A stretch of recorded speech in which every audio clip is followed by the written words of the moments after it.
اسامہ سے آپ سے بڑھ کے محبت کرتے تھے، اس لیے جو محبت پیغمبر جس سے زیادہ کرتے تھے عمر بھی اس بندے سے محبت زیادہ کرے گا۔ مجھے اپنی محبت سے کوئی لینا دینا نہیں ہے۔ اس لیے اے لوگوں، یہ صحابہ کرام ہو، اہل بیت اعظام، جن جن لوگوں نے پیغمبر کی تربیت میں زندگی گزاری ہے، وہ لوگ دلوں کے صاف لوگ تھے، ان کے اندر اخوت اور بھائی چارہ تھا، وہ عظمت والے لوگ تھے۔ اس لیے صحابہ کرام ہوں یا اہل بیت اعظام ہوں، ہمیں ان سب کے نقش قدم پہ چلنا چاہیے۔ آج ہمیں پچھلا جمعہ بھی میں نے حضرت حسین پہ بات کی، آج ہمیں حضرت حسین کو بیان کرنا چاہیے، لیکن یہ بھی تو کہنا چاہیے کہ حسین اسلام میں کتنے غیرت والے تھے۔ آج ہمارے سامنے اسلام کا مذاق اڑایا جائے یا ہمارے گھروں کے اندر رسومات ایسی ہوں جو اسلام سے بالکل ہٹ کے ہوں، ہم حسین کو بیان کرتے ہیں، حسین کے تذکرے کرتے ہیں، لیکن حسین والی غیرت،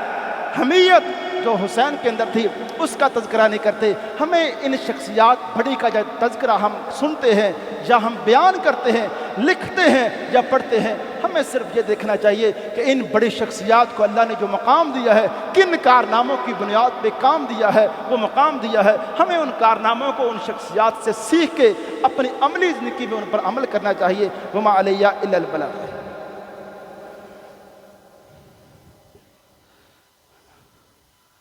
الحمد لله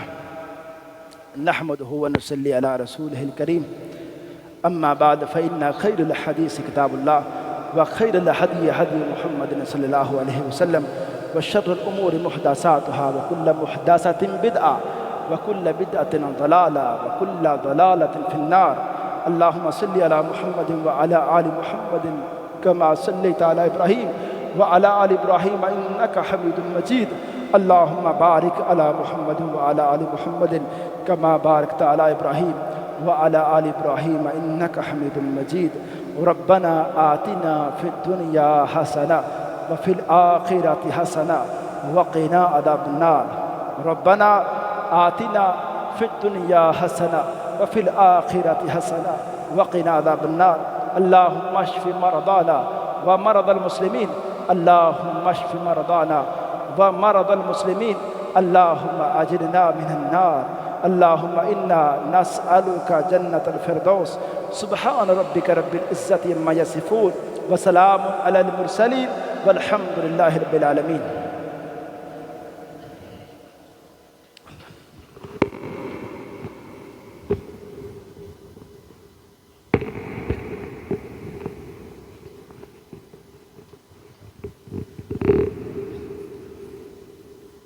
اللہ اکبر اللہ اکبر، اشہد ان لا الہ الا اللہ،